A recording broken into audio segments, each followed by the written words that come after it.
우리에게 주신 하나님의 말씀은 예레미야 49장 18절에서 19절 말씀입니다. 여호와께서 말씀하시니라. 소돔과 고모라와 그 이웃 성읍들이 멸망한 것 같이 거기에 사는 사람이 없으며 그 가운데에 머물러 살 사람이 아무도 없으리라. 보라, 사자가 요단강의 깊은 숲에서 나타났듯이 그가 와서 견고한 처소를 칠 것이라. 내가 즉시 그들을 거기에서 쫓아내고 택한 자를 내가 그 위에 세우리니 나와 같은 자 누구이며 나와 더불어 다툴 자 누구며 내 앞에 설 목자가 누구냐. 아멘. 오늘 우리가 함께 읽은 말씀을 포함하여서 예레미야 46장에서 49장까지는 이스라엘 주변 국가들에 대한 하나님의 심판을 예언하는 말씀입니다. 이집트, 블레셋, 모압, 암몬, 에돔, 다마스커스, 게달과 하솔, 엘람이 그 대상입니다. 하나님은 하나님의 말씀에 순종하지 않는 백성들을 심판하신 것은 물론이고 이스라엘의 주변 국가들 역시도 하나님을 의지하지 않는다면 결국 심판받게 될 것이다. 예레미야 입술을 통해 하나님의 말씀을 선포하셨습니다. 그리고 역사적으로 볼 때 그 심판의 도구는 당연히 바벨론이었죠. 사랑하는 성도 여러분, 여러분은 이 본문들 이스라엘을 심판하시고 주변국까지도 심판하시겠다 예언하시는 하나님을 보며 어떤 마음을 가지셨습니까? 저는 두 마음을 품게 되었습니다. 첫 번째로는 하나님은 세상을 창조하시고 역사를 주관하는 하나님이다라는 사실을 다시 한번 깨달았습니다. 세상을 호령한 수많은 나라들이 존재하지요. 하지만 성경은 이 모든 나라들 뒤엔, 역사의 뒤엔 하나님의 계획하심, 하나님의 준비하심이 있다는 사실을 깨닫게 합니다. 그러니 오늘 이 본문 말씀들을 보면서 우리는 이렇게 기도했으면 좋겠습니다.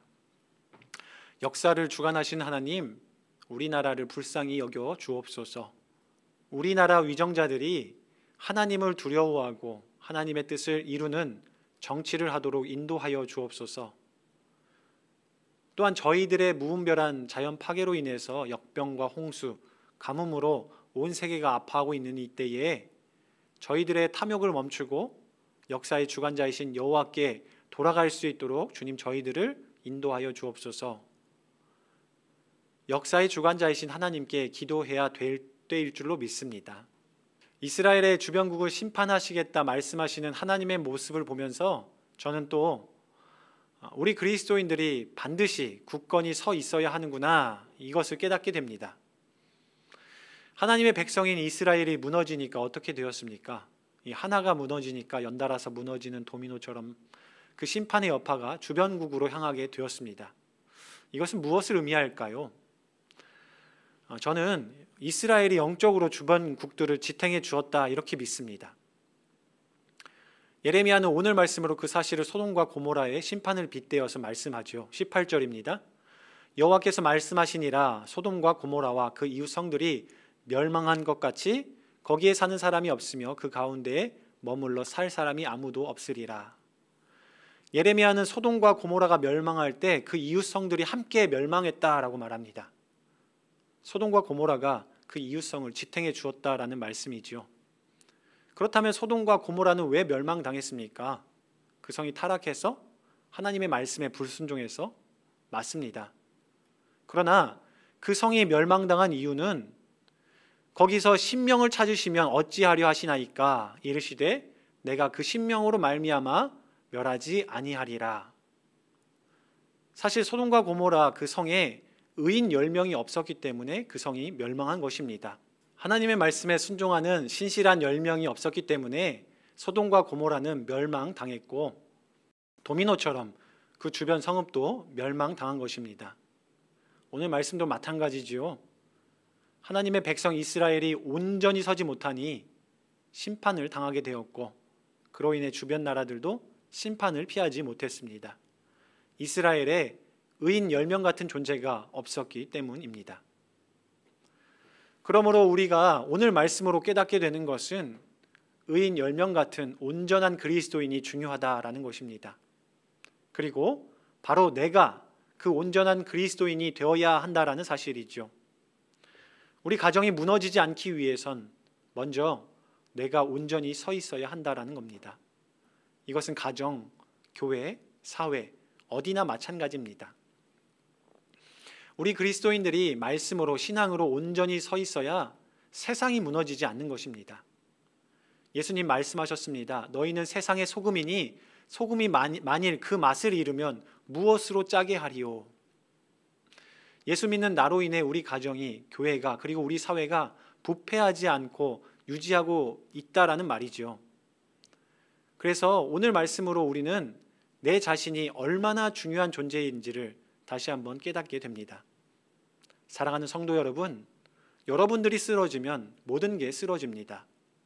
우리 교회가 쓰러지면 이 지역이 쓰러집니다. 비행 중 위험한 상황이 발생되면 산소호흡기가 내려옵니다. 그때 누가 먼저 써야 합니까?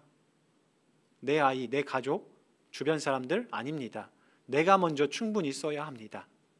그리고 정신을 똑바로 차려야 합니다. 그리고 도와줘야죠.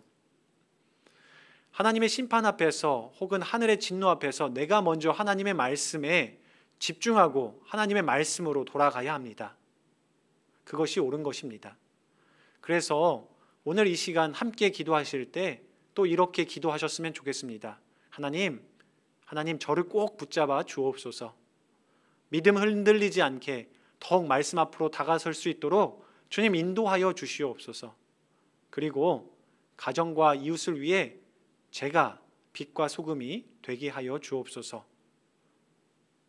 이렇게 기도하실 때에 하나님의 크신 사랑이 그리고 도우심이 함께 할 줄로 믿습니다.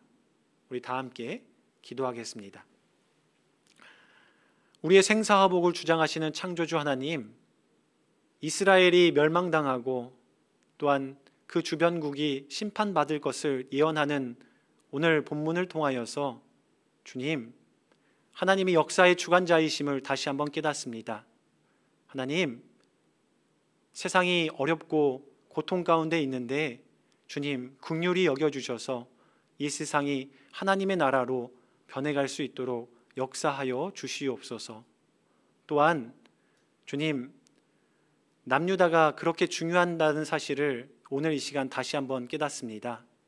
마찬가지로 정말 저 자신이 주님을 믿는 우리 한 사람 한 사람이 중요하다는 사실을 다시 한번 깨달으오니 하나님, 저희가 먼저 말씀 위에 서게 하여 주시고 신앙을 회복하게 하여 주시옵소서.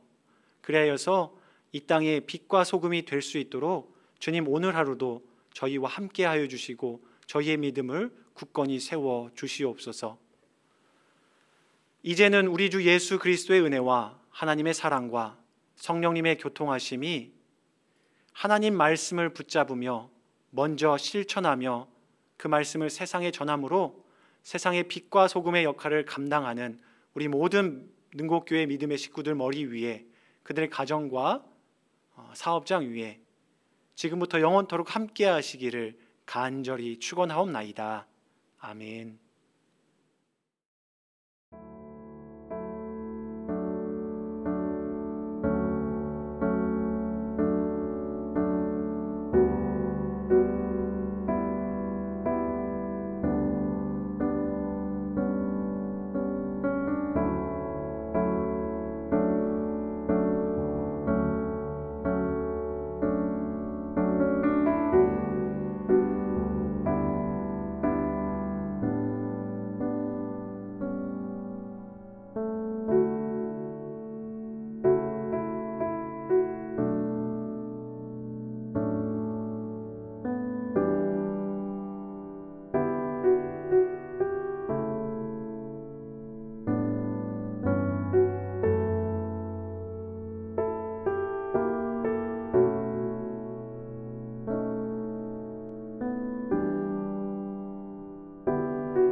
네.